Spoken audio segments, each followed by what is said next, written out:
We should have a room sorted. Come along, please. If you can do this, you'll be... Thank you.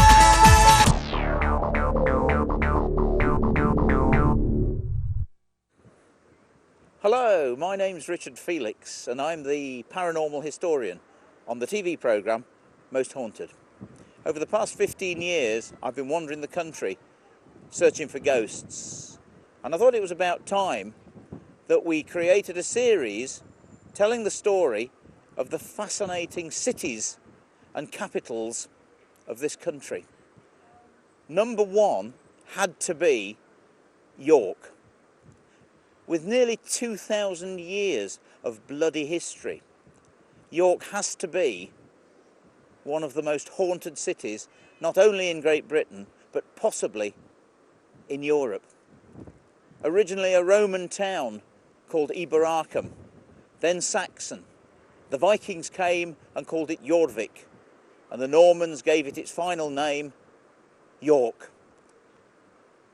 With murders, executions, hanging, drawing and quarterings, beheadings, hangings, pressings to death, battles and sieges. No wonder this city claims to be the ghost capital of England, with over 140 rumoured sightings of ghosts within the walled city itself. So why not settle back, turn down the lights, and join me as I take you on a haunted tour of York, ghost capital of England. Sue, you're the site supervisor here at Clifford's Tower. Why is it called Clifford's Tower? Well, two versions really. The de Clifford family were the hereditary constables of the castle, and they looked after it on behalf of the king. Also, Roger de Clifford, who was a black sheep of the family, was killed at the Battle of Boroughbridge, and they brought his body here and hung it in chains from the castle as a deterrent to other rebels. From this actual building? From this actual building, yes. Wow. How long was he up there, do you know? I think until he disintegrated. Oh my goodness. Now, 1190, particularly nasty incident, riots, anti-Jewish riots here in York. Yeah. But of course it wasn't a stone No, tower it was a wooden tower at the time, yes. Yeah, because this is actually all that's left, of course, of quite an extensive castle, yes. Yes. Mm-hmm. Made of wood, yes. Originally. This would have been the castle keep. It was, on the hill. Yep. But it was only made of wood in 1190 when nasty things happened. Yes. From 1068 when it was built, it was always wood. Right. Right up until 1245. Yeah. So in 1190 it was a wooden castle, yeah. And what happened? There was a Jewish massacre. The Jewish community in York were hounded out by basically people who owed them money. Yes. They had the protection of the king, in theory, but being Richard I, he wasn't in the country. Of course not. So, but it was his castle, and they came here thinking they would be protected. Unfortunately, the constable of the castle at the time left the castle, and they thought that he was going to betray them. So they barricaded themselves in and realised there wasn't much hope. So they committed suicide. Gosh. Or the fathers. They set fire to the place. The mob set fire to the tower afterwards, yeah. yes. And then and it was the burned dads down. actually cut the throats of wives, So children. we believe, yes. And then killed themselves. We believe so, yes. A few escaped, I think, didn't they? And I then think were, one or were two, slaughtered yes. as well. Yeah.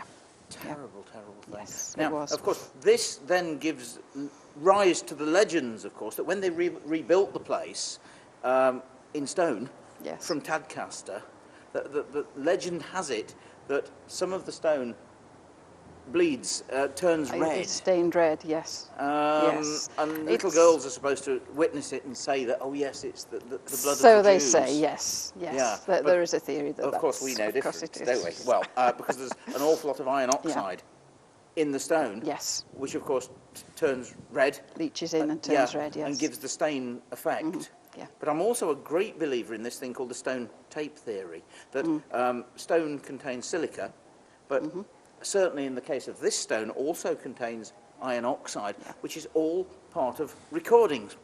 Yes. Cassettes and videotape and whatever contains the same stuff. Yes.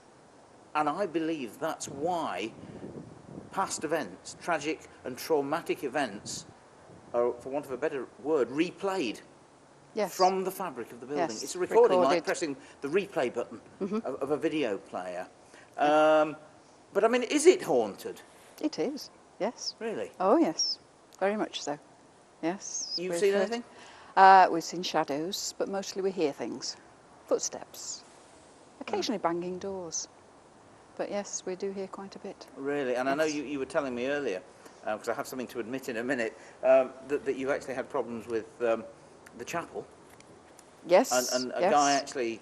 He was in with his dog, and we heard the dog barking, and it wouldn't stop. And he came back down, quite sort of shaken really, and said his dog, the minute they got in the chapel, he made straight for the far corner and barked as if there was something there, which there wasn't. But just out of curiosity, he pointed his camera, took a picture, and he came down and showed me, and on the picture was a mist in the corner. You Which saw that picture, I didn't saw the picture. He didn't see a mist while he was up there, but it had come out on his picture. That's amazing. But you have had psychic researchers here, We have, mediums yes. have come here, Yeah, and you've actually got photographs we of have, yes. orbs, yes. mists, Orbs. similar to what the gentleman A saw. lot of mist, yes. So there's no doubt, well, there's no doubt in our mind that it is a most definitely... That there is something there, yes. Yeah, and it's haunted. And now to admit something, because this is our second take of this, because we did an interview with you earlier. You were telling me that you had serious problems with your computer. We couldn't sign the forms at the time because everything was going haywire, as it always does. Electrical things do tend to go very strange, Yeah. yes. You mentioned to us about batteries being drained all the time. And we finished the interview. We left you in peace. We went back to the Golden Fleece. And the only bit of footage that hasn't worked, and we've been filming for 2 days, was our interview here.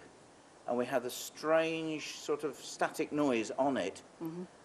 But absolutely no reason whatsoever. Yep. So we've had to come all the way back. Thank goodness you are still here. And so this is take 2 of The Ghosts of Clifford Tower. So I don't know, but I'm ever so glad you were still here. Thanks ever so much for the interview. That's and a pleasure. We'll see what happens with this one.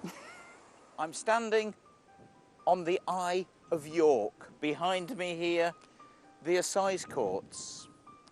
Over here, Clifford's Tower.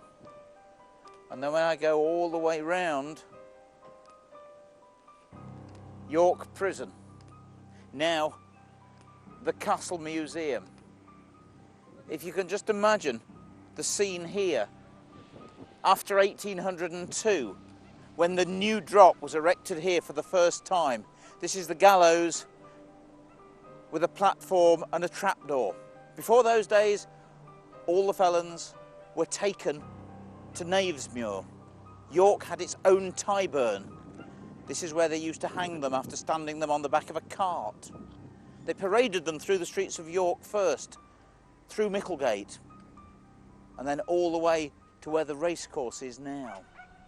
So, from 1802, there would be thousands of York people standing here to watch the poor unfortunate people kicking, writhing, choking and vomiting, taking anything up to 1/4 of an hour to die of slow strangulation here.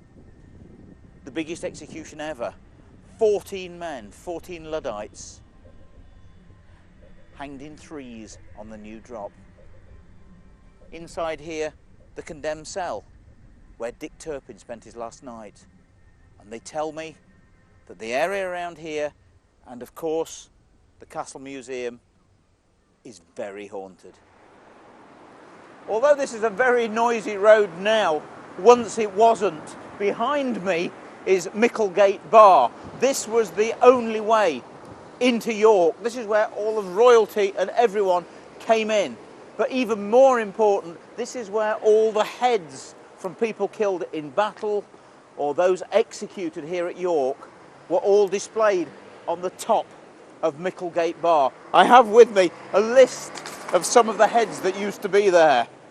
We're talking of Sir Henry Percy, Sir William Plumpton, Henry Lord Scrope, Richard, Duke of York, Lord Clifford, the Earl of Devon, and the Earl of Northumberland. Also, James Mayne and William Connolly after the Battle of Culloden in 1746.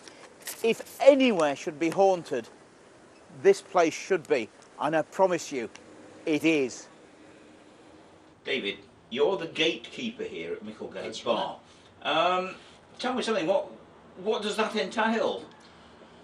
Well, at the moment it entails being the custodian, if you like, of the small museum here, which is open to the public and gives them an opportunity to come into York's main gateway, York's royal entrance, where the kings and queens of England always enter, and where they display the heads of those who upset them. So we get the best of all worlds here, the good and the bad. Wow. So in other words, because York in medieval times was the second city. It was indeed. And so heads, body parts, people that hang, drawn and quartered or beheaded, their heads were sent to all parts of the country. But as the second city, I presume you got We got our fair share, and of course if they had a connection with the north, then we would definitely... Yes, because this was the capital of the north as well. And they'd literally be stuck on a pole and displayed on the gate for everyone coming in and out. Stuck on a pole like our friend here, Richard, Duke of York, displayed right above the gateway, so as you came into the city you'd see the heads approaching you, and you think twice about causing any trouble or taking up Yeah, against done as a deterrent, I presume. Well, it certainly stopped them. I should, Stopped them dead in their I tracks. should think it probably did. Now, because of all this, well, I mean, obviously York's been under siege, the executions, as I say, heads and you name it. Is this place haunted? Well, you'd expect it to be haunted. Yeah, of course it is. Yeah. It's haunted by a number of ghosts. We're fairly well stocked with ghosts.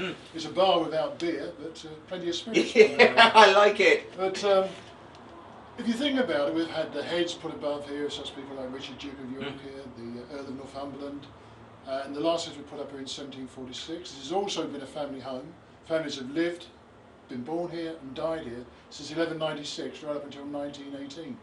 So obviously you'd expect to have a few ghosts wandering around. So in other words, the custodian, the people living here, running the bar, if you like, the heads would be brought to them and say, by the way, expect we're bringing... Heads were brought in, yeah, they would have, and if you think about it, when families were living here, they'd have to be brought in through their living quarters to be put up on top of the roof. My goodness. In 1572, there was an argument as to who was going to pay for the pickling and carving of the heads.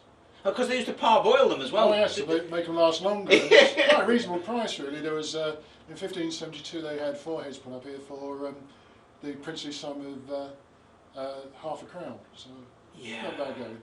And of course the problem you've got is the reason that they used to remove heads, hang, draw and quarter, was because people believed that if they weren't buried whole, or weren't buried at all... It's with the head and 2 major bones of the body, then they're going to be in torment for the rest of eternity. So it was a double whammy. Hellfire, hell and damnation. The lot. So that's probably why you're haunted.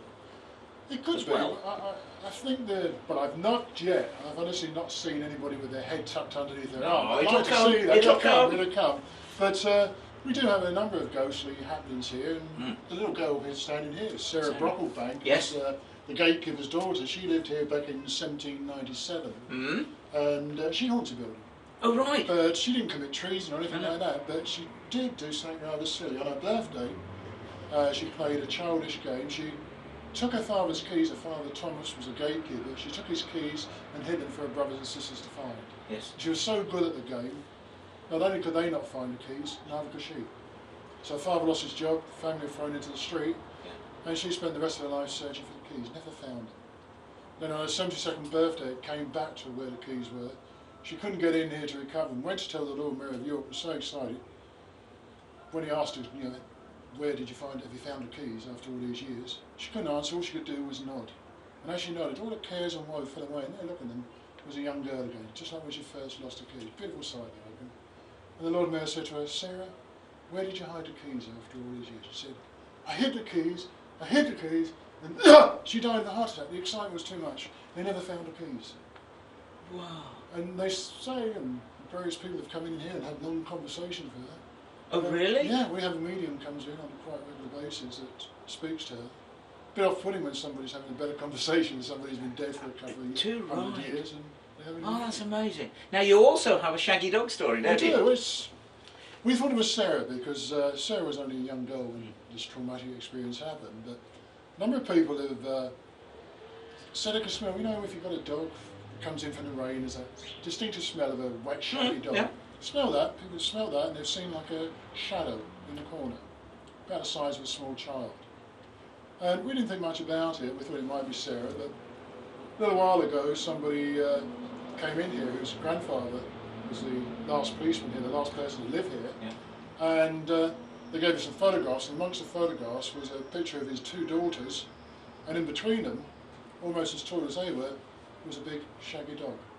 So that's our shaggy dog story. That lives here. It lives here for 2006. And he's still here. Still here, which is surprising because the signs on the wall say no, No dogs dogs, are there. I know. That is amazing. So, tell me, I mean, number one, I didn't know that there was a museum inside Micklegate Bar that you can come in and visit. Can indeed. But to be honest with you, if you're coming to York, you're on a history tour, you're coming looking for ghosts or anything, and this is the first place you come to as you come into York, surely this is the place you need to visit Place it first. should be.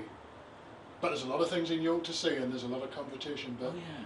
we make people welcome here, and who knows? They might see I guess they might even go photograph. Oh, you We've had don't people know. take photographs. Things go wrong. Electrical equipment quite often goes wrong here. We've had sound broadcasts which haven't quite worked out. Yeah. We had somebody came in who I told the story about the shaggy dog to, and mother and daughter, and they didn't believe the story. They went up the stairs there, and a little while later I heard a scream. They came running down again, and they'd been pounding with the camcorder, and the daughter said, "I can smell that wet shaggy dog." Oh. And the mother said, "So can I." At that very moment, it was like all interference on the screen. And they rushed downstairs, and when they played it back, the camcorder was useless. working fine until they reckoned they could smell the shaggy dog. Wow. So who knows? There's a poltergeist in this room that throws things around. We have the lights upstairs, have a nasty habit of being turned on. I pay the electricity bill. So you can imagine, when I go out, I make certain the light is good. And all the lights are on pull cords. And the one on the top floor, I know when I've left at night that light is out. But when I come in the morning, the top light is on, and the cord is all tangled up and on a window ledge. So I've got to lift up, lean up to Yeah. it. So there are things happening here. Very haunted place. Very haunted. David, that's fantastic. Thank you very much indeed. You're welcome. Thanks. There are many ghost stories to do with Micklegate, but behind me here, Holy Trinity Church. There's two ghosts here, one of them authenticated by no less than the Reverend Baring Gould, who wrote the words to Onward Christian Soldiers. Now, this ghost is very tragic. It's a young lady who wanders both in the churchyard and in the church. They believe she's searching for her daughter.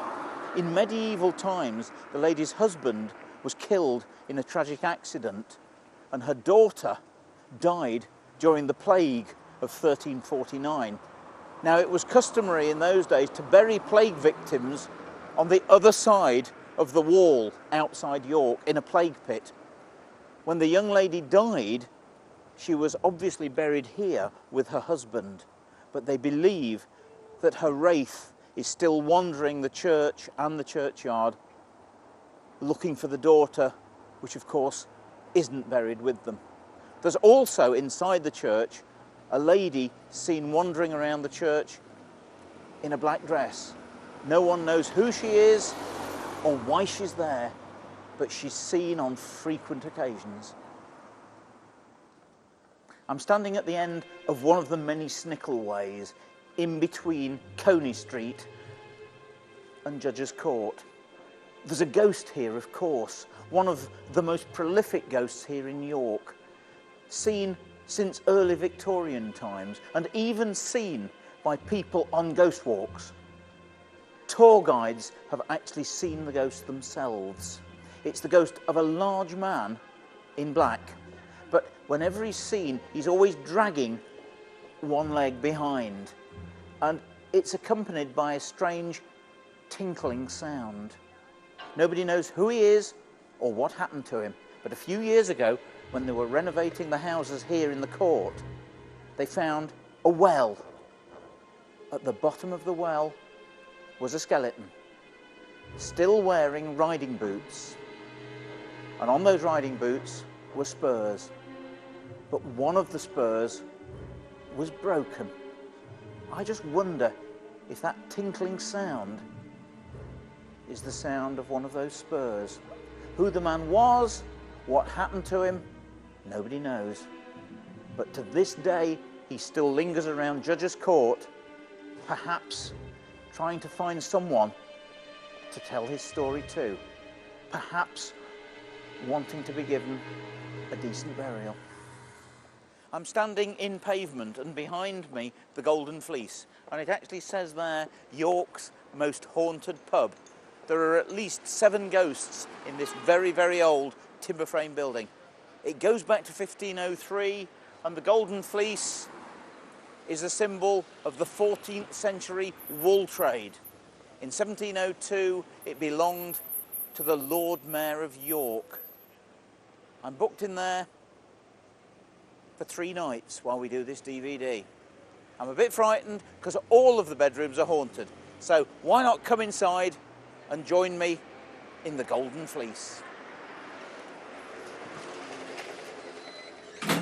And I'm now entering probably the most haunted pub in the whole of York.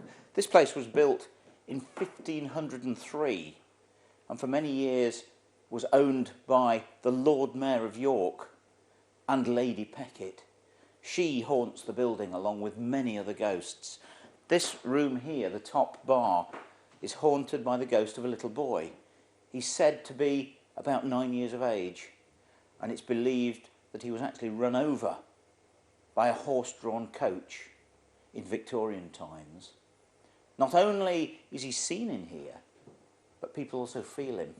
They reckon that the boy was possibly a pickpocket, and people frequently standing at the bar, customers, visitors, people filming in here, feel little hands going into their pockets. And I have to say that when I was here last, I actually put my hand on my wallet in my back pocket. I actually felt someone going in my pocket to remove my wallet. And I have to say that it happened to other members of the crew on that night as well. This isn't the only haunted bar, and there's a much bigger bar at the bottom where other ghostly happenings occur as well. So I'll take you down there, I think.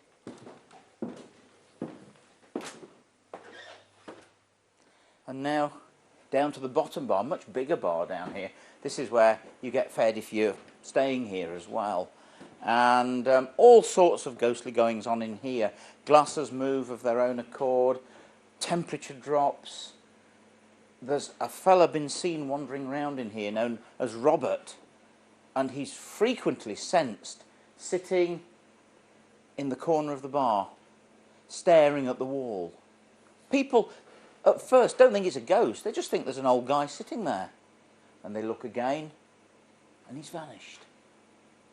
Also, an ex-landlord hanged himself behind the bar in this very room. And they tell me that above the false ceiling, somewhere here, is the original hook that he actually tied the rope, stood on a stool, kicked the stool away, and died of slow strangulation. And just a very quick trip into the cellars, but I have to say that they're not really haunted. Everyone expects that, oh, the cellar is going to be the most haunted place, but not really. But I have to say that it was here on these very stairs I was coming down when I felt the little hands go into my back pocket. And also another member of the crew, something went into his pocket and actually opened his penknife. When he put his hand in his pocket, he actually cut his finger. So that is, for me, proof positive. But really, for any would-be ghost hunters, the cellars of the Golden Fleece aren't really the place. And now, up the stairs to the haunted bedrooms. There are 4 rooms here that you can actually hire. All of them are haunted. And the first one here, St. Catherine's room. Super bedroom. Icy chill, even now. And it's the beginning of May, and all the windows are closed. This is the room renowned for ghostly whispers. And also, many, many times, people going towards the toilet, getting hold of the door, and they have the door snatched off them, and it pulls itself shut. as if by unseen hands. Very scary room, this one. I'm in Lady Pecket's room. She was the wife of the Lord Mayor of York in 1702. This room has still got its original plaster ceiling, going back to the late 1600s. And this room is haunted by Lady Peckett. No one knows why. She wanders around the whole of the pub, but is seen on most occasions here, often standing at the foot of the bed. Perhaps she just haunts the place because she loved it so much. As far as we know, there was no tragedy involved in her death. But there was certainly tragedy involved in the death of a young Canadian airman during the Second World War. He was stationed near York and was living here at the Golden Fleece. No one knows quite what happened to him, but there's two stories. Number one, that he came home very drunk and fell out of the bedroom window and broke his neck. And the other story is that he was having serious marital problems and he actually attached a rope somehow to the window pane or the window frame and hanged himself out of the window. But whichever, his ghost as well haunts this room and haunts the pub. But he hasn't been seen for quite a while. And a few years ago, a lady from California came here, stayed for a few days, and when she went home, she wrote a letter back here to the Golden Fleece saying that the ghost of the airman had followed her back to California. Perhaps he preferred the warmer climes of America than the cold of York. And last, but by no means least, the Minster Suite. This is the best room in the house. I've got this room, and it's haunted. Footsteps are often heard coming up the stairs to this room, and people think, oh, someone's coming up. No one ever does. Taps turn themselves on, and here, in the master bedroom, people in bed get this strange sensation that the bed is actually lifting. If there is a spirit with us now that would like to communicate, tell us why you're still here. We may be able to help you. For whatever reason you're here, if there is a spirit with us in this room now, will you please move the glass? Will you move the glass towards the word yes if you're here with us now? If there's a spirit with us, please move the glass. Would you please take the glass back to the centre of the table each time? I know I'm asking a lot of you, but there's plenty of energy here. Use our energy. That's what we're here for. That's what we want you to do. Thank you, thank you, thank you. I need to ask another question of you now, and I'm not being rude. Can you spell? Please tell me if you can spell, yes or no. I'm not being rude to you. I just know that many, many years ago, a lot of people, through no fault of their own, couldn't spell. Please answer my question. Can you spell? Yes or no?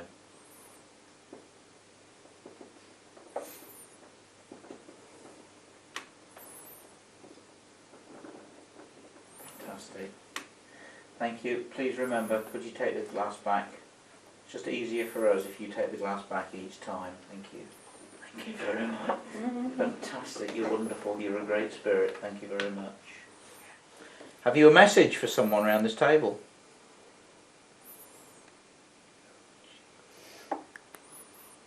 Yeah, thank you. Back to the middle, please. Every time. You're getting good. Are you a male spirit? Thank you. Thank you. You'll do. That's fine. Thanks very much. There are spirits in this building. We know that. We know the spirits in this room. Please, would you communicate with us? Will you talk to us, please? Will you tell us your story? Will you tell us why you're still here? spirit? If there's one here with us now, please move the glass towards the word yes.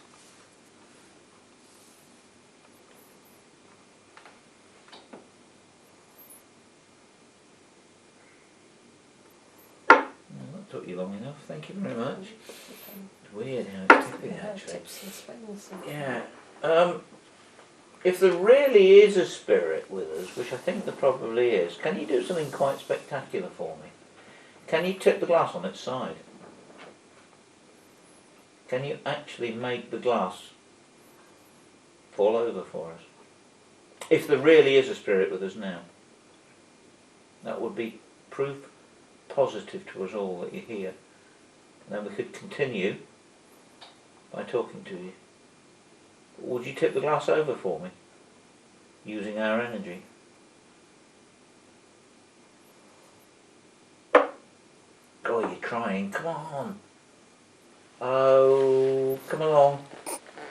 You're doing so well.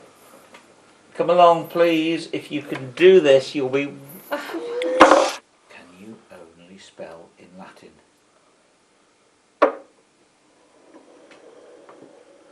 Thank you. Good lad. Thank you very much. I'd like to know how old you were when you died. Were you in your 20s? Were you in your 30s? Were you in your 40s? Were you in your 50s? Were you in your 60s?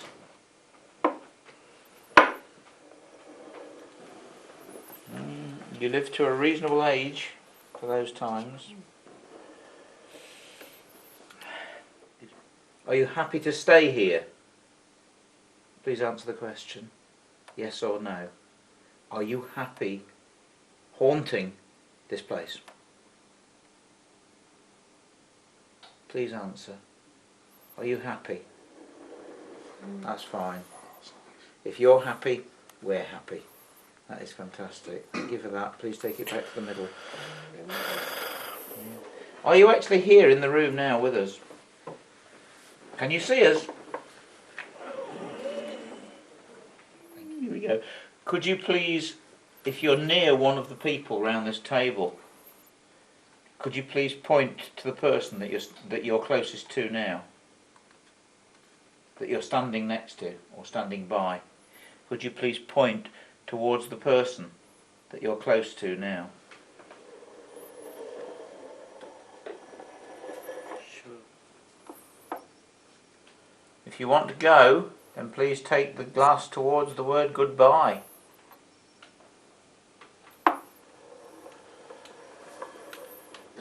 Sugar? Yeah? Yeah. Okay, then we'll let you go. Thank you for talking to us. I wish you could have answered us more questions. Please go with our blessing. And realise that if you need to or you want to go, all you have to do is look for the light in the sky and go towards it. Right,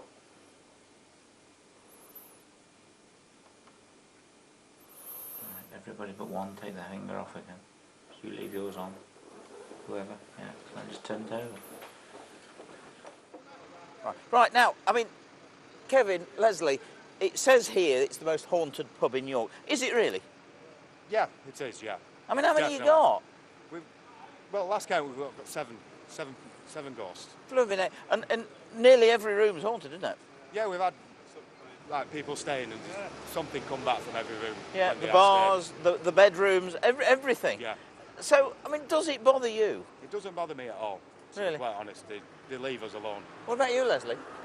Does it frighten you being here? I won't say it frightens me, but sometimes I feel a little bit apprehensive. Yeah, I can imagine that. Yeah, but I mean, tell me something, because we were obviously here last night doing a sleepover, and not an awful lot happened to people, really. Yeah, a few orbs, bits and bobs. But what about this business with the key? Well, that's a bit of a mystery, isn't it? I mean, the key was in the doorway, in the lock, all evening. When we wanted to go into the room, the key had disappeared. Yeah.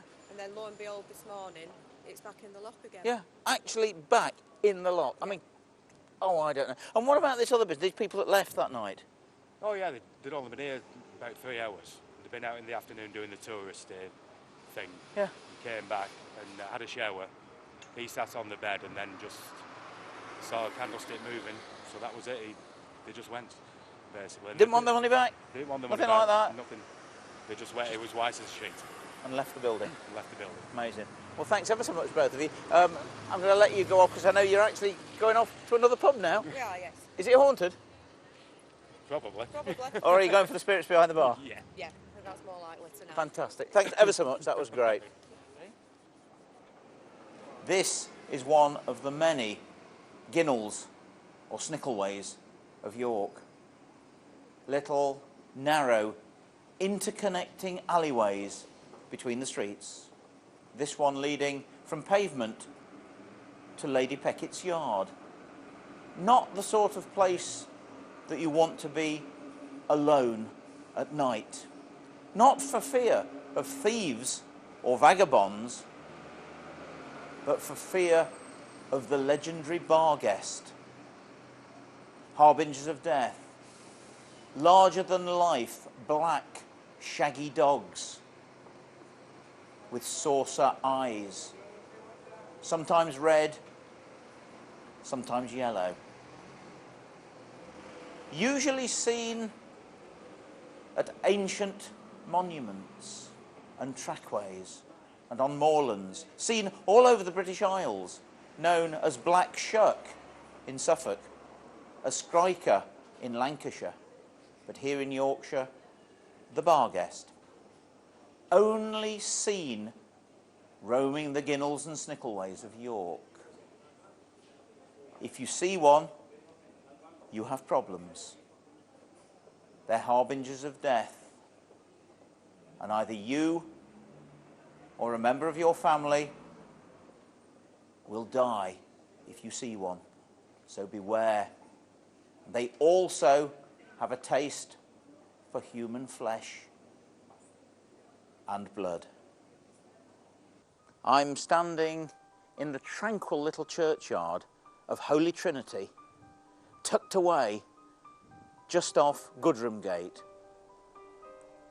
On many, many occasions, especially during the summer, people that work in the shops and the offices around here use this lovely little graveyard to come in for a tranquil moment to eat their sandwiches. One day a young lady was sitting in here all alone, munching away at the sandwiches, and then she noticed that there was someone with her. There was a man walking very slowly through the graveyard. He seemed to be quite small. He seemed to be stooped over. And every now and then he would stop and bend even lower, as if looking into the ground and looking at some of the gravestones. She didn't think anything of it. She carried on eating her sandwiches. He went past her and disappeared. All of a sudden, she noticed that he was coming back towards her, and now, seeing him full on, she noticed that he wasn't stooped at all. He hadn't got a head. He came closer and closer to her, went past her, and disappeared. She was terrified. She left the graveyard, and for quite a long time changed her habits, ate somewhere else. In 1572, Thomas Percy, the 7th Earl of Northumberland, who was leading a Catholic uprising in the north, wanting to overthrow Queen Elizabeth and put Mary Queen of Scots on the throne of England, was captured, brought here to York and beheaded. His head, with others, was displayed at the top of Micklegate Bar. After a couple of years, some Catholic gentlemen stole the head and brought it here to Holy Trinity Graveyard and buried it. And it's believed that the ghost that is seen wandering through this graveyard is no less than Thomas Percy, Earl of Northumberland. He's wandering around looking for his head until his body is reunited with his head, he will never be able to rest. I've just finished my cup of tea. I'm walking round the side of the Minster, and I just noticed in front of me Treasurer's House. This is where I'm heading for. I'm extremely excited. It's 6 o'clock and I'm going to meet Harry Martindale, the guy that saw the 15 Roman soldiers come through the wall in 1953. My hero. I can't wait. I'm going.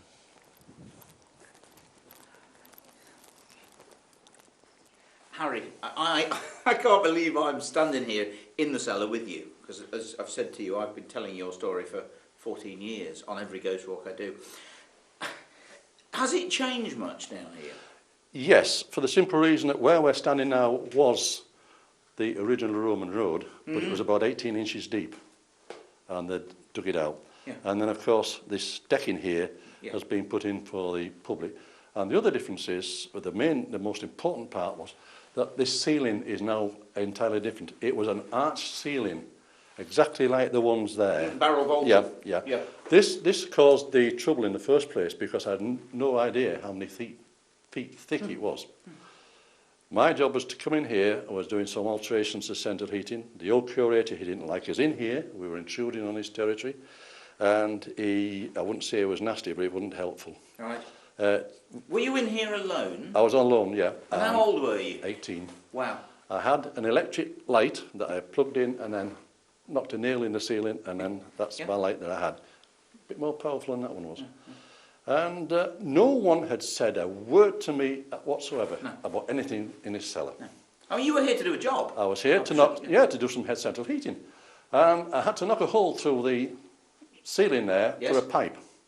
And I borrowed the borrowed the ladder, put the base of the ladder on the Roman road, leant it against the wall, then started to knock through the ceiling. More or less where we are now. Oh yeah, exactly where. We're on the spot. Yeah, this right. is where, yeah. Yeah. I had no idea that the ceiling was several feet thick. So I was knocking all one day, and I had to go back to the workshop and get extensions to the chisels. Then I came down here the second day, same thing, knocking away through the hole here. And the time was, all I could say was just before lunchtime. Right. I started to hear the sound of a musical note, and bang, bang, bang, bang. And I thought, someone's got a loud wireless. All right. And then bang, bang, bang. And then I realised that the sound was coming from the wall, and it was just a blare of a note coming out. Right. When I realised it was coming from the wall, I just glanced down. I was about 4 runs up the ladder. I glanced down, and in line with my waist here on the right-hand side, I saw the top of a helmet come out of the wall. Obviously, there was a figure underneath, but that's the first thing I saw was the plumes on the helmet. Yes.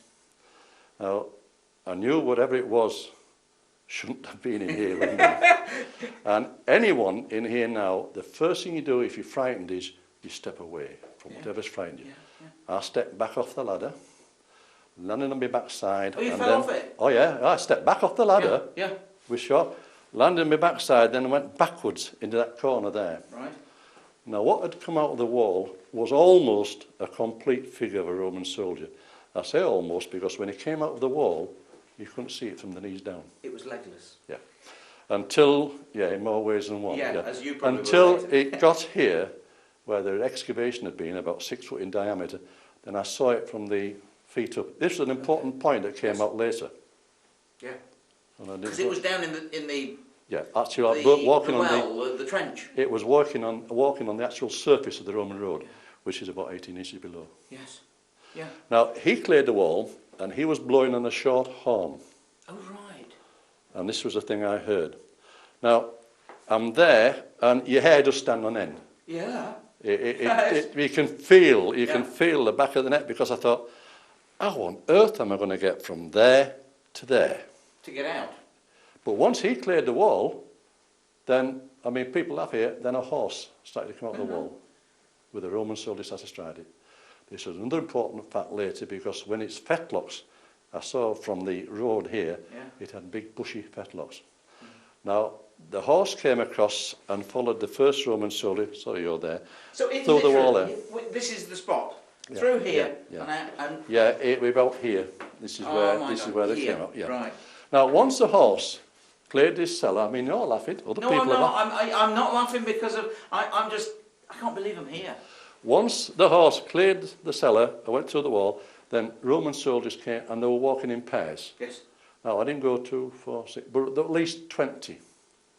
Now, I heard the horse that it hit the surface of the road. Right. And then all I could hear from everything else was mumbling. Now, I thought, obviously what they were must have been very old indeed. But I thought, well, if they're Roman soldiers, they were tiny. Yeah, yeah. I would say they were only about 5 foot in height. But the horse, the way I've described that, was a great big cart horse, especially with its bushy fetlocks. They were carrying small shields, I don't know if it was on the right or left-hand side, and then all of them were carrying like an oversized dagger, a short sword, and this was on the right-hand side because this is the side I could see. Yeah. I could see them, so I thought all I had to do was just glance there and I'd had it. Yeah. But not one of them looked in my direction.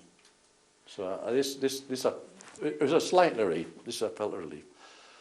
As the last one went through the wall, and I couldn't hear or see anything else, then I made my escape. Now, here, if I describe the Roman soldiers, they all had the lovely plumes coming down the back of the neck. Yes. With their helmets, yes. And they came in, and I could see with the helmets that they had beards, they had hair. Yes, growth of stubble hair. and... Yeah. They all wore the shiny tops, and then round the waist it was like a skirt. Yes. And it had strips of leather all the way around. And then the thongs, which is another important thing later on, the thongs tied right up to below the knee. Now, I was told later on in questions, no, the thongs only went to the ankles. But at a certain time, they tied the thongs up to the knees. When the last one had gone out, and I couldn't hear or see anything else, then I made my escape. I sat for a while on top of the stairs where we just come down there, and the old curator, he saw me, and he says, by the look of you, you've seen the Roman soldiers. And I think I said something like, why didn't you tell me? Yeah. Huh? Why didn't you say anything? Then I went from here, I left all my tools here, and they disappeared later, and I never came back. I went from here to the firm that I worked for, in Micklegate, near Micklegate Bar, told them what I'd seen and told them what they could do with this place. Then I walked from the firm that I worked for home, which is near the racecourse, and called in at my doctor's surgery on the way home, Dr. McGallagher it was. I said, another important thing. And told him what I'd seen, and I was off work 2 weeks suffering from shock of seeing these Roman soldiers. Now, when I did my first television programme in the early 1970s, I said, I'm awfully sorry, I cannot remember when it was when I saw them. And he came round and he said, I can. He said, it's here on your records. Oh, really? And it's on my medical records when I saw these on, and it was February 1953. Harry, what you've just told me, in my opinion, and in others, is probably the best ghost story in the world. And you don't know what a privilege it is for me to actually come here and meet you and be taken through this incredible story. It's been such a pleasure talking to you. And because you appear to be so genuine on the telephone, as I did tell you, I've come out of retirement to tell you my story because I haven't spoken about it for a long time. I know. In fact, when we spoke, you said to me, I don't do it anymore, and I said to you, well, I do apologise for bothering you, and thank you for talking to me. And you said, no, I'll come and do it. I can't believe it, Harry. I said to my wife, I said, why did I change my mind?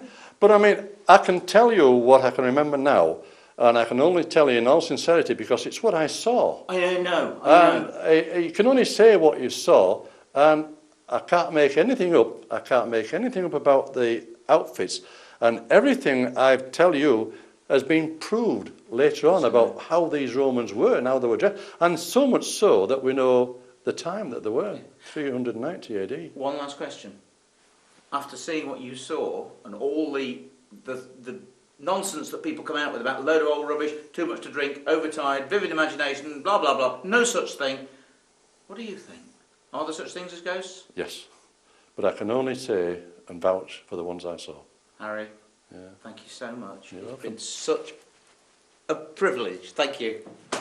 Jim, interior of Treasurer's House. Now, Borley Rectory, for many, many years, has borne the title Most Haunted House in Great Britain. But let's be quite honest with you. I reckon this is a very close second, or let's be quite honest with you, could well be the most haunted property, probably in the whole of Europe. It really is, Richard. I mean, every room you go to, there is a ghost story associated with that particular room. And in fact, in the room we're in at the moment, there's 2 stories associated with it. So yes, there's plenty of stories associated with Treasurer's House, yeah.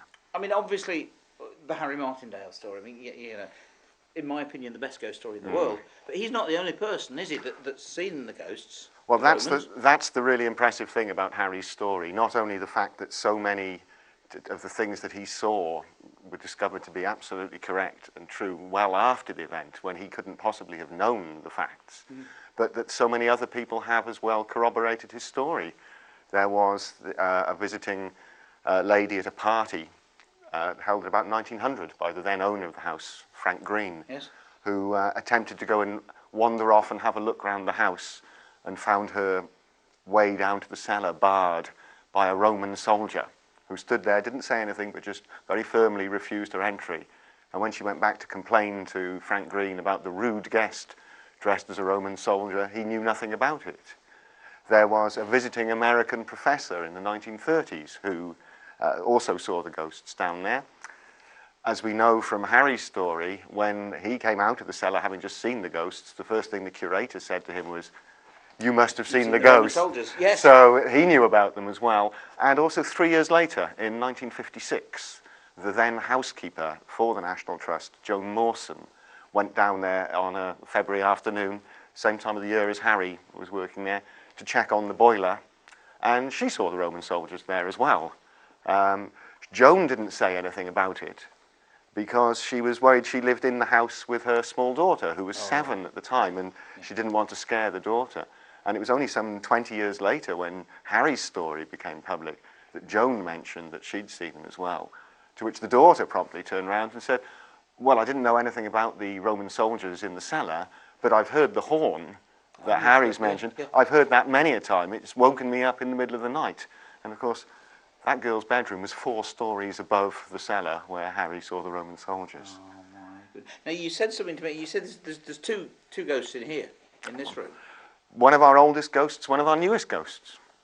This is the tapestry room, and it dates, but the story dates back to the 19th century, early 19th century. At that time, Treasurer's House had been subdivided and subdivided and further subdivided, and there were lots and lots of different people living in the house. And there were one married couple who let just this single room. Right. And I'm afraid he was a little bit interested in the ladies and took up with another lady and came back and announced one day that he was going to move out and move in with his new lady friend. So his wife waited till he was sleeping in the bed in this room and stabbed him to death. We've never seen any blood or anything like that, but the room is very strangely, it's noticeably colder because we do have measurements and sensors all around to check humidity. This room is always a little bit colder than the rest of the house, and several people have commented on feeling very uncomfortable in this room. And then right next to us is what we call a love seat, an English love seat, so that 2 people can snuggle up. And this was only last summer. A young girl, aged about 4, was here with her parents and came in to the room and instantly ran over and sat down on the chair there, much to our horror, as it's very valuable. Yes. And the parents sort of said, "What are you doing?" She said, "Well, I'm just going to sit and talk to this lady." And of course, no one was there. We couldn't see anyone. The steward couldn't see anyone. The little girl, no, the lady sitting here was most insistent that there was a lady sitting next to her on the love seat. Wow. You see, I mean, without getting into sort of great detail, children see things that we don't. Children have what we call imaginary friends, but they're not. They're seeing ghosts. So, to be honest with you, if anybody's coming to York looking for a real history lesson and ghost stories, there's nowhere better. This is the place to be. Treasurer's house Yeah. is the one. It certainly is. They would have to get past a ghost to get in.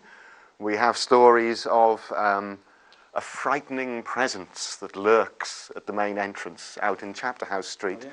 Several people have said that they felt, as walking past the entrance to Chapterhouse Street, that they were about to be hit, about to receive a blow. They needed to protect themselves. May be connected with a duel that took place in the 17th century, when a young lady who was resident at the house went out to a ball, had such a good time she was late back and found the gates barred, and she couldn't get back in. And her fiancé was so offended by this, he came round and challenged the owner of the house to a duel and killed the owner of the house in that duel. And ever since, people have talked about the presence there. They can walk, they can visit the cellar where Harry saw it. They can walk round, they may find the smell of cigar smoke around. Frank Green, the man who basically created Treasurer's House as it is today, this is all his collection that we can see, was a cigar smoker, and several people have reported the smell of cigar smoke in the rooms. And on many of the pieces of furniture, there are little floor markings, little nails driven in floor. Yes. That's because Mr. Green, Frank Green, said that's where I want my furniture to stay when he moved out and gave the house to the National Trust in the 1930s.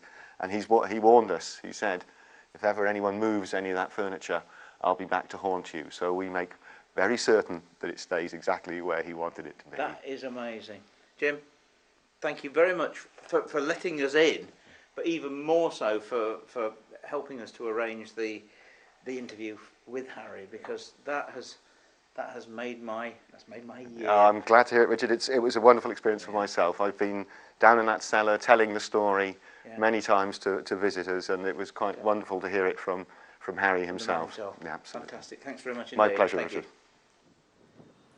Well, I've finished my tour of haunted York, and with well over 140 rumoured sightings of ghosts just within the walls of the city itself, then it certainly has lived up to expectations. I do believe that it is one of the most haunted cities in Europe. I hope you've enjoyed watching the DVD as much as I've enjoyed making it. Do just remember one thing, that 8 out of 10 ghost stories can be explained. It's the other 2 you've got to worry about. Do sleep well, and don't have nightmares.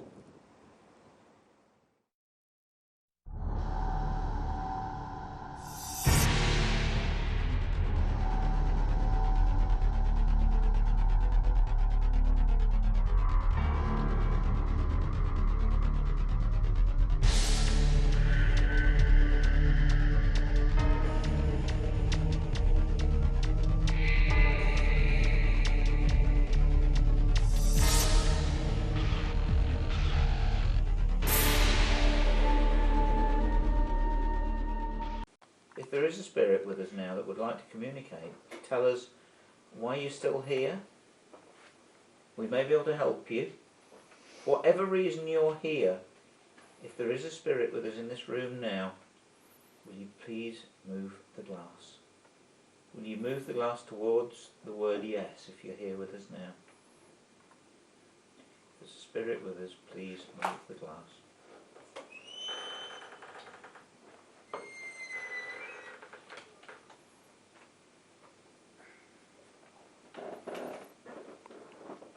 Come on, there must be another spirit with us. Someone else here. There are spirits in this building, we know that. We know the spirits in this room. Please, would you communicate with us? Will you talk to us, please? Will you tell us your story? Will you tell us why you're still here? Spirit, if there's one here with us now, please move the glass towards the word yes.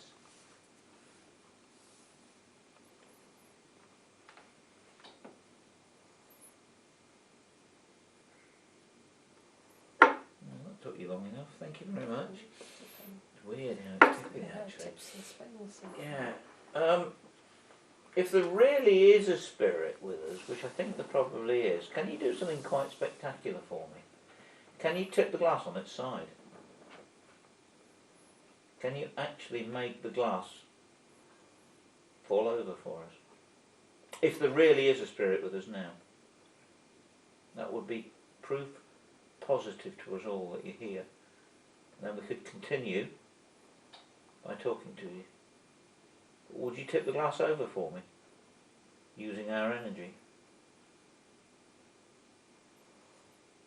Oh, you're crying. Come on. Oh, come along. You're doing so well. Come along, please. If you can do this, you'll be... Thank you. Well done. Now, did anybody do that? No, yeah, he or she did. I've been getting further and further. That's amazing. Stick that back on. Thank you, thank you. Don't go away. Stay with us, please. We're cooking with gas. Do you understand that? We're cooking with gas. Thank you very much. We want to talk to you now. We want to know more. Will you talk to us? Will you communicate now? If you can tip a glass over, you can take it round this table, no problem at all. Please take the glass towards yes. Come on, don't leave us now. You've proved how good you are. You've proved you want to talk to us. Please, please take the glass towards the word yes.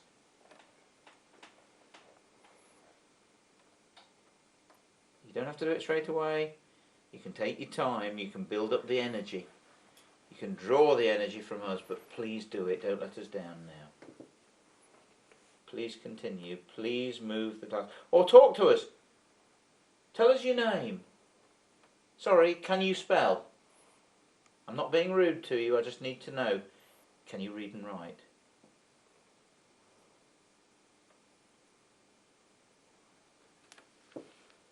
Please move the glass.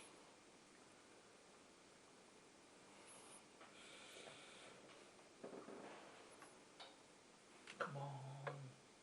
Use our energy. Move the glass.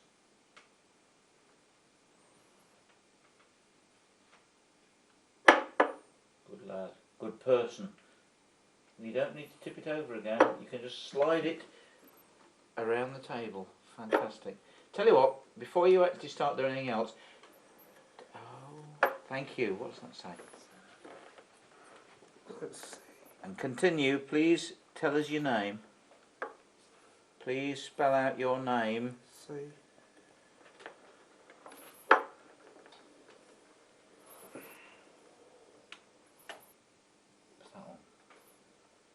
You. Pardon? This is an N now. Is that E? Oh, right. F, or what's the other one? C-U-F. You're wonderful. Keep going. You're fantastic. What's that? Sorry?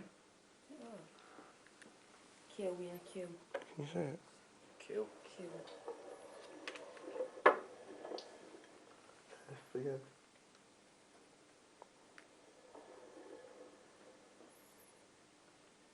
Carry on. Don't stop. Come on. You're great. P.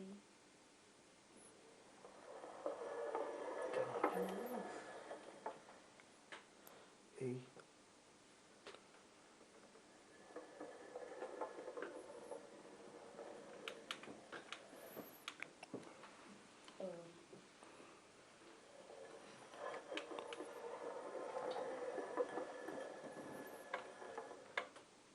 C again. No? Did anybody tip the table? No one's touching it. Don't give up. Keep going. I don't know whether you can spell. I'm not sure. Unless it's a foreign name. Well. Yeah.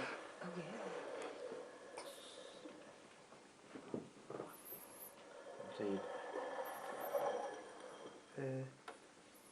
A, isn't it? Yeah. I've never seen it. Carry on, you're doing ever so well. We just don't quite understand. Are you Roman? Are you a Roman? Are you a Roman?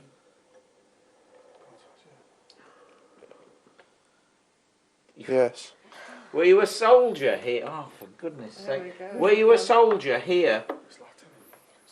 Couldn't tip over. Were you a soldier here? Talk to me. Don't give up. Don't let go. Were you a soldier here?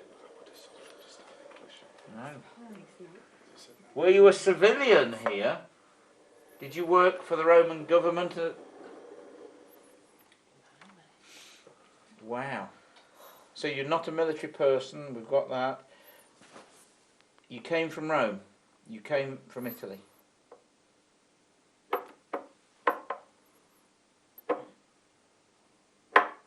Were you part of the administration here?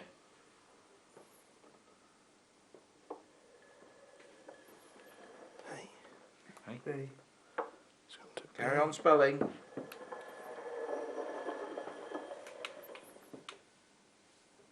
don't know if it was C.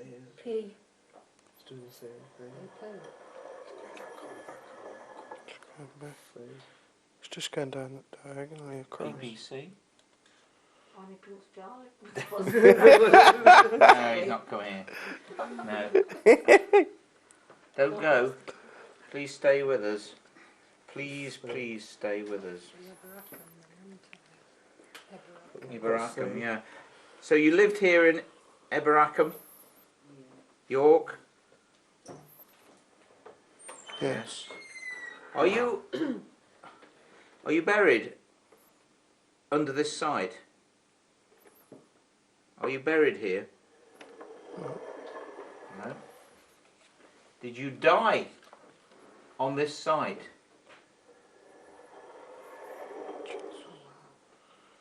Back to the middle. Were you killed? No. Did you die of natural causes? Please speak to me. Did you die of natural causes?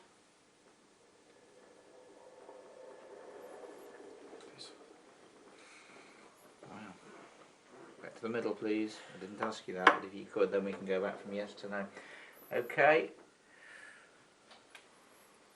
Are you grounded here? Do you stay here on this side? Please answer the question. Do you stay here on this side? Yes or no? Do you haunt this site? Do you understand what I'm saying? Do you haunt this site?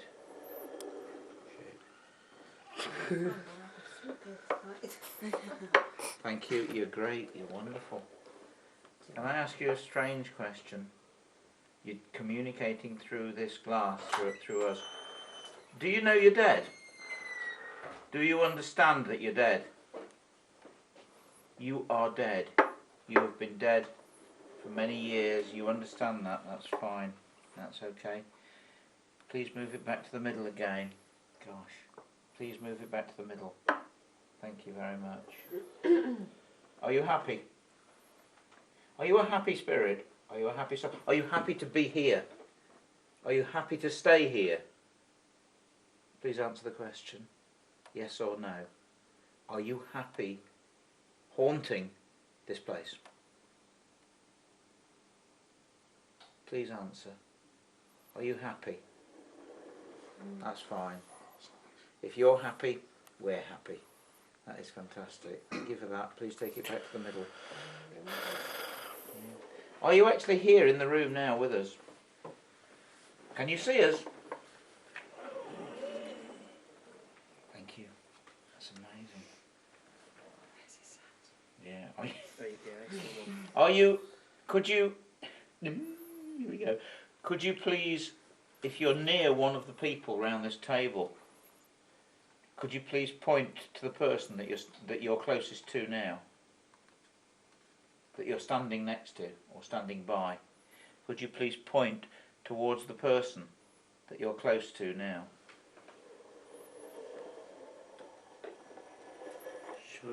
Can I just explain something to you? Can I please bring that glass back to the centre, please? Can I just explain to you that unfortunately it's fine that you're close to that gentleman, but he is a bit worried. he is slightly worried about it. Can you just assure him there is nothing to worry about? Could you tell us that, please? Could you explain to him that there is nothing to be frightened of? I presume. Please tell us there's nothing to be frightened of. Do you mean there's any harm? Spirit that's talking to us, of a Roman person, of an administrator here at Ibaracum. Tell me please, do we have anything to fear from you? Please answer the question. No. Thank you very much. Thank you. Are you frightened of any of us? Do you understand what we're doing? Are you frightened? Are you bothered by what we're doing? Are you bothered by what we're doing here? Please answer. No, thank you. And back to the middle, please. Please take it back to the middle. Did we ask if it was a male or a female or not? No. Please, could you tell me, are you a male, Spirit? Are you male? Yes or no? Are you male?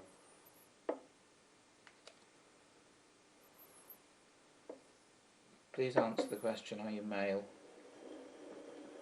Yes.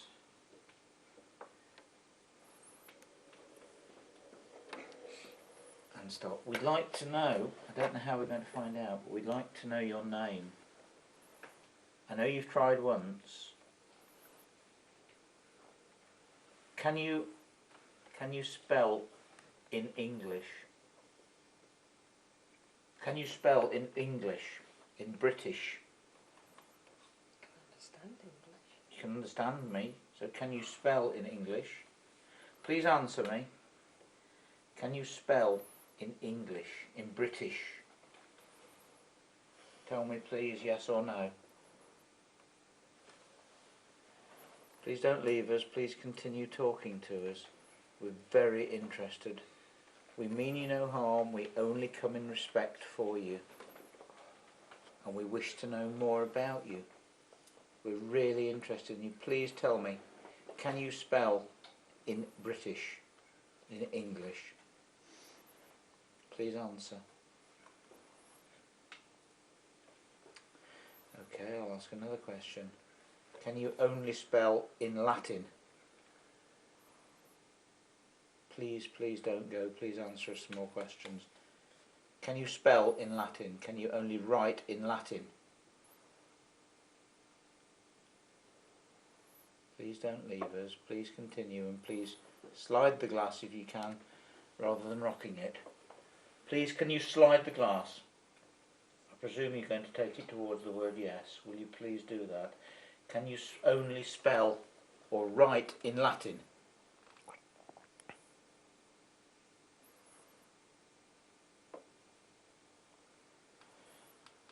Please slide the glass. Please don't tip it, please slide it. Can you only spell in Latin?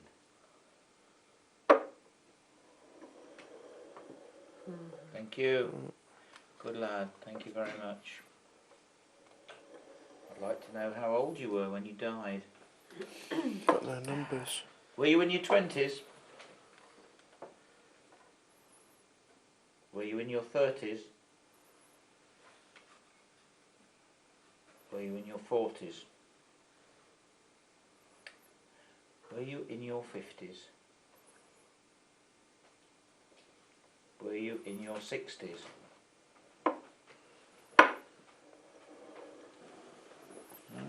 You lived to a reasonable age for those times.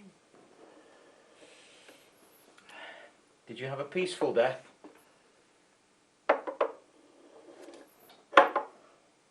Fine. Please move it back. I need to know why you want to stay here. I need to know why you want to stay here. I'm trying to think how to ask you. Has he been seen? Yes. Have you been seen here by people? Are you one of the spirits that people see here in this building? Right.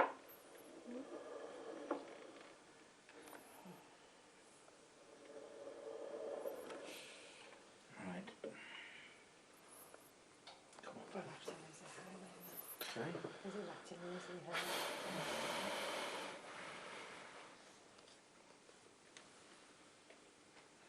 Right. I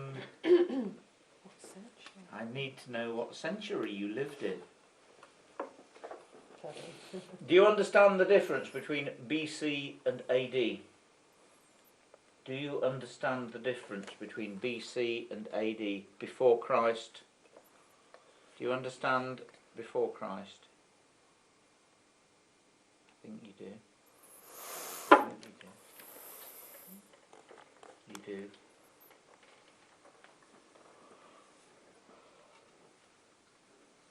Now here's a tester. Back to the centre, please.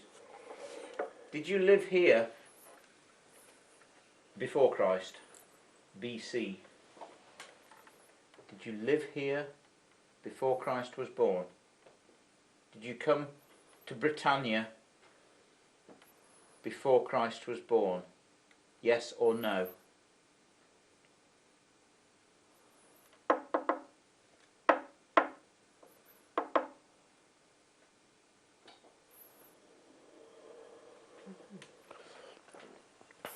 I don't believe you. Have I got weddings as well? Good ability. Yes, I don't believe you.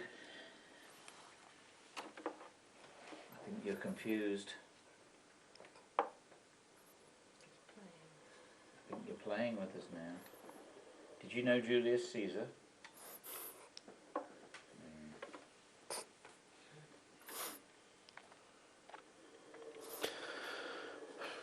Did you know the Emperor Claudius?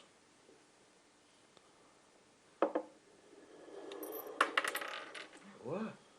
Oh my God. Now, how did that happen? It was landed on the side of I me. lifted my finger up, but I didn't touch it. No, I left it running. Oh. Did you know the Emperor Domitian?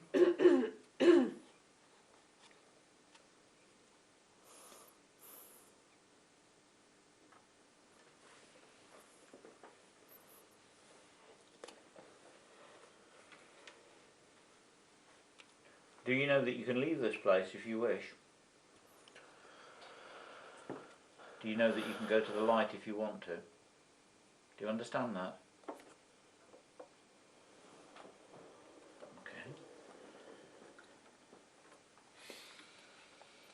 Please give us your name. Please, in Latin or in British or anything you want, please spell out your name for us. Fee. Fee. There you're going, come on. C. BC plus, sorry. Oh, that was me. BCM.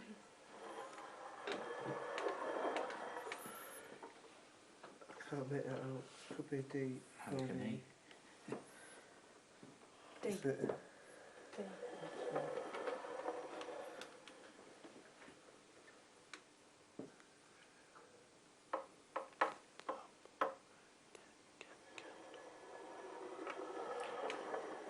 Nearest to the table.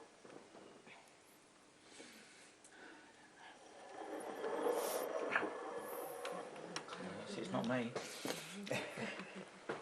Is anyone hot? I'm really warm. Jesus. And normally I'm cold at times. Is that goodbye that? Really hot. Was it goodbye? Goodbye. Do you want to go and leave us now?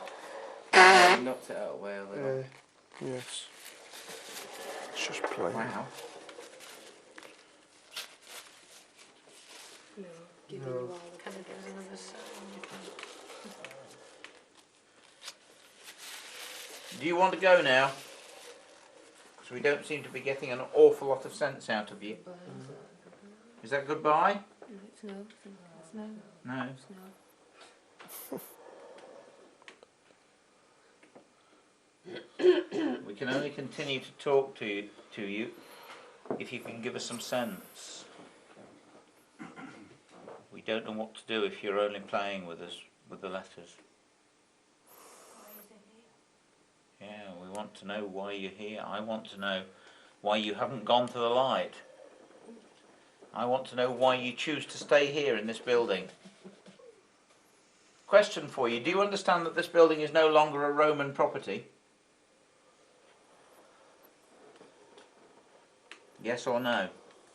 Do you understand that this building is not Roman anymore? Yeah, you do.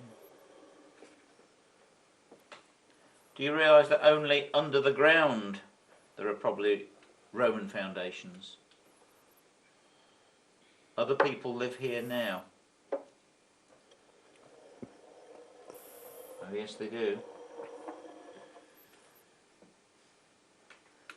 Do you understand that this is now a place of the living, not of the dead? Do you understand this is a place of the living, not of the dead?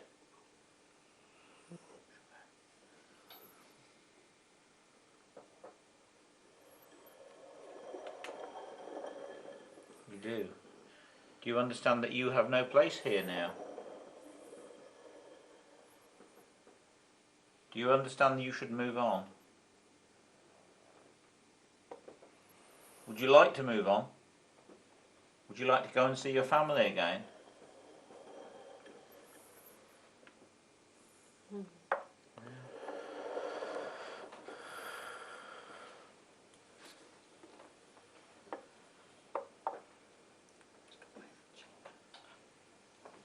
Have you got a wife?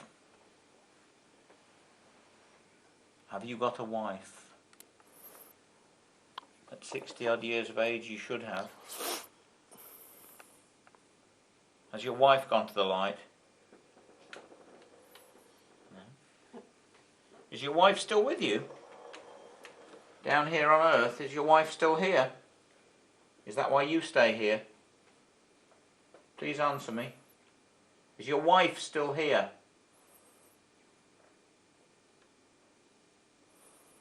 Are you still there? Have you grown tired of us?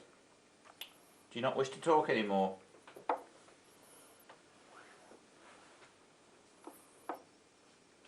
If you want to go, then please take the glass towards the word goodbye.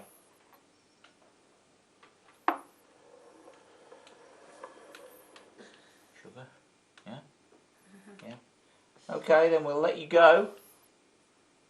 Thank you for talking to us. I wish you could have answered us more questions.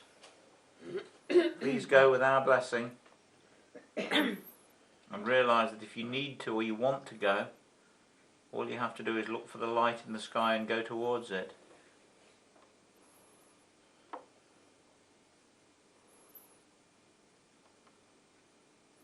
Right, everybody but one, take their finger off again. You leave yours on. Whoever, yeah, so I just turn it over. I don't know. I don't know. Confusing, isn't it? Yeah, I do find it. Harry, I can't believe I'm standing here in the cellar with you, because as I've said to you, I've been telling your story for 14 years on every ghost walk I do. Has it changed much down here? Yes, for the simple reason that where we're standing now was the original Roman road, but it was about 18 inches deep, and they dug it out. Yeah. And then, of course, this decking here has been put in for the public.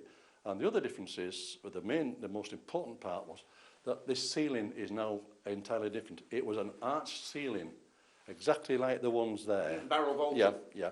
This caused the trouble in the first place because I had no idea how many feet thick it was. My job was to come in here. I was doing some alterations to central heating. The old curator, he didn't like us in here. We were intruding on his territory. And I wouldn't say it was nasty, but it wasn't helpful. Right. Were you in here alone? I was on loan, yeah. And how old were you? 18. Wow. I had an electric light that I plugged in and then knocked a nail in the ceiling, and then that's my light that I had. A bit more powerful than that one was. And no one had said a word to me whatsoever about anything in this cellar. No. I mean, you were here to do a job. I was here to do some head central heating. And I had to knock a hole through the ceiling there to a pipe. And I borrowed the borrowed the ladder, put the base of the ladder on the Roman road, leant it against the wall, then started to knock through the ceiling. More or less where we are now. Oh yeah, exactly where. We're on the spot. Yeah, this right. is where, Yeah. I had no idea that the ceiling was several feet thick. So I was knocking all one day and I had to go back to the workshop and get extensions to the chisels. Then I came down here the second day, same thing, knocking away through the hole here. And the time was, all I could say was just before lunchtime. Right. I started to hear the sound of a musical note now. Bang, bang, bang, bang. And I thought, bah, someone's got a loud wireless. All right. And then bang, bang, bang. And then I realised that the sound was coming from the wall and it was just a blare of a note coming out. Right. When I realised it was coming from the wall, I just glanced down. I was about 4 runs up the ladder. I glanced down, and in line with my waist here on the right-hand side, I saw the top of a helmet come out of the wall. Obviously, there was a figure underneath, but that's the first thing I saw was the plumes on the helmet. Yes. Now, I knew whatever it was shouldn't have been in here with me. And anyone in here now, the first thing you do if you're frightened is you step away from whatever's frightened you. I stepped back off the ladder, landed on my backside. Oh, you and fell then, off it? Oh, yeah. I stepped back off the ladder. Yeah. With shot, landed on my backside, then went backwards into that corner there. Right. Now, what had come out of the wall was almost a complete figure of a Roman soldier. I say almost because when he came out of the wall, you couldn't see it from the knees down. It was legless. Yeah. Until, in more ways than one. Yeah, as you probably Until will later. it got here, where the excavation had been about 6 foot in diameter, then I saw it from the feet up. This is an important point that came out later. Yeah. Because it was down in the yeah, actually, walking on the trench. It was walking on the actual surface of the Roman road, which is about 18 inches below. Yes. Yeah. Now, he cleared the wall, and he was blowing on a short horn. Oh, right. And this was the thing I heard. Now, I'm there, and your hair does stand on end. Yeah. You can feel the back of the neck, because I thought, how on earth am I going to get from there to there? To get out. But once he cleared the wall, then, I mean, people laugh here, then a horse started to come out of the wall with a Roman soldier sat astride it. This was another important fact later, because when it's fetlocks, I saw from the road here, it had big bushy fetlocks. Now, the horse came across and followed the first Roman soldier, sorry you're there, so it through the wall there. This is the spot, through here, we're about here. This is where they came out. Yeah. Right. Now, once the horse cleared this cellar, I mean, you're laughing. Other people I'm are not. laughing. I'm not laughing because of. I can't believe I'm here. Once the horse cleared the cellar, I went through the wall, then Roman soldiers came and they were walking in pairs. Yes. Now, I didn't go 2, 4, 6, but at least 20. Now, I heard the horse that hit the surface of the road. Right. And then all I could hear from everything else was mumbling. Now, I thought, obviously what they were must have been very old indeed. But I thought, well, if they're Roman soldiers, they were tiny. Yeah. I would say they were only about 5 foot in height. But the horse, the way I've described that, was a great big cart horse, especially with its bushy fetlocks. They were carrying small shields, I don't know if it was on the right or left-hand side, and then all of them were carrying like an oversized dagger, a short sword. And this was on the right-hand side because this is the side I could see. Yeah. I could see them, so I thought all I had to do was just glance there and I'd had it. Yeah. But not one of them looked in my direction.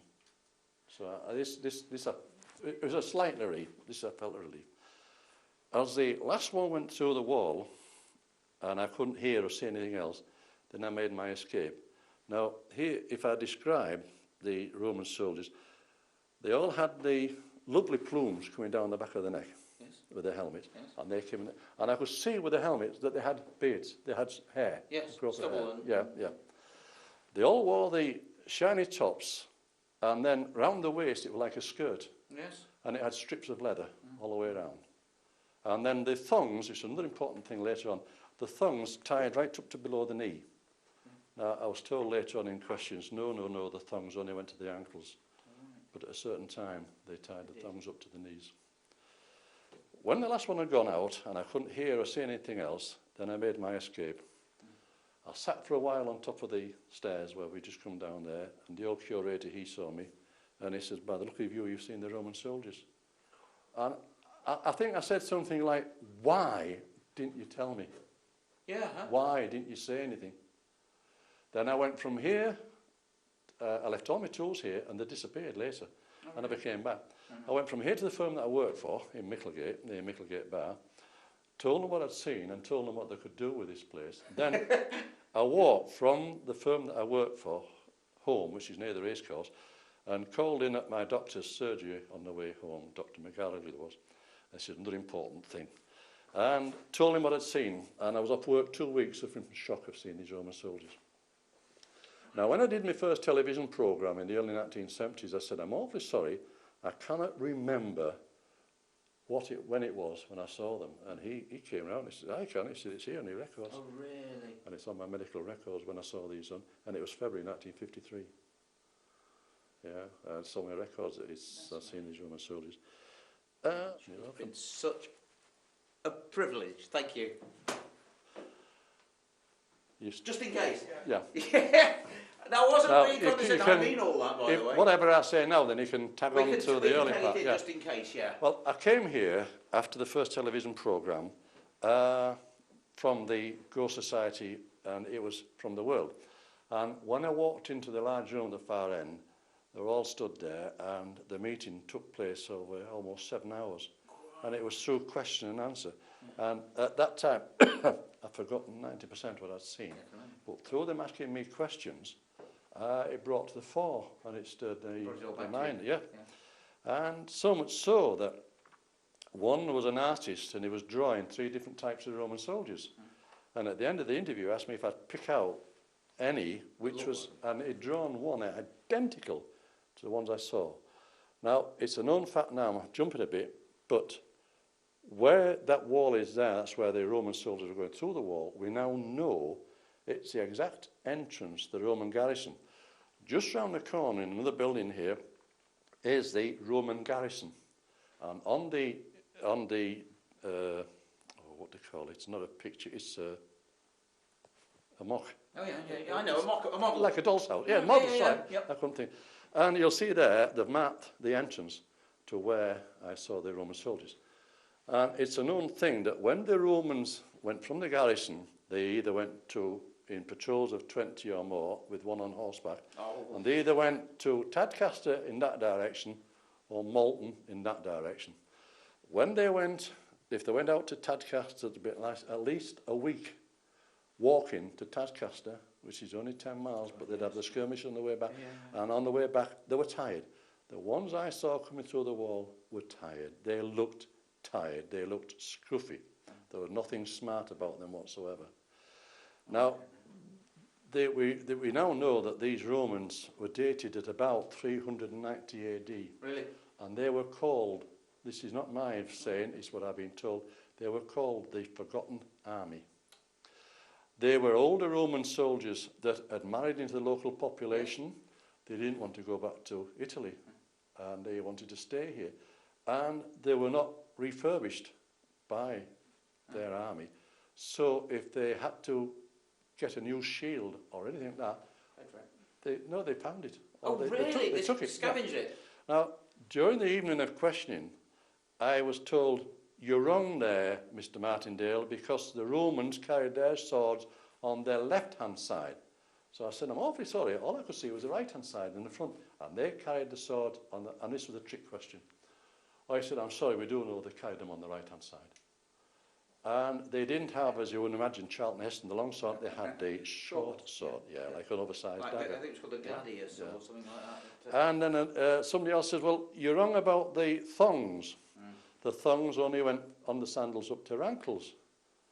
But then they said, no, at about 390 AD, they went up to the knees. And they did. And the ones I saw went up to the knees. I have no idea that in those days they had cart horses. I mean, they had to carry all that armour.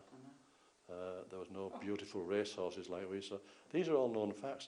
Now, I was the third person to have seen them. Oh, yes. And they've worked it out that they were in a 7-year cycle. Oh, right. Someone had seen them 7 years prior to me, then 7 years prior to that. So, 2 more people seen them since I have, and I've spoken to one lady that just doesn't want any publicity at all. And she said, I've heard your story, and she said, and I could say something similar. And so they worked the 7-year cycle out from 1953 and set all the equipment up in the cellar here. And at one particular time, something in the cellar here turned the cameras on, but didn't record anything. Yeah. I don't know. Do you know, it's amazing. That'll do it, well. We've got a bit. Harry, what you've just told me, in my opinion, and in others, is probably the best ghost story in the world. And you don't know what a privilege it is for me to actually come here and meet you and be taken through this incredible story. It's been such a pleasure talking to you. And because you appear to be so genuine on the telephone, as I did tell you, I've come out of retirement to tell you my story because I haven't spoke about it for a long time. I know. In fact, when we spoke, you said to me, I don't do it anymore, and I said to you, well, I do apologise for bothering you, and thank you for talking to me. And you said, no, I'll come and do it. I can't believe it, Harry. I said to my wife, I said, why did I change my mind? But I mean, I can tell you what I can remember now, and I can only tell you in all sincerity because it's what I saw. I know. You can only say what you saw, and I can't make anything up. I can't make anything up about the outfits, and everything I tell you has been proved later on about how these Romans were and how they were dressed, and so much so that we know the time that they were, 390 AD. One last question. After seeing what you saw and all the nonsense that people come out with about a load of old rubbish, too much to drink, overtired, vivid imagination, blah, blah, blah, no such thing, what do you think? Are there such things as ghosts? Yes, but I can only say and vouch for the ones I saw. Harry, thank you so much. You're It's welcome. been such a privilege. Thank you.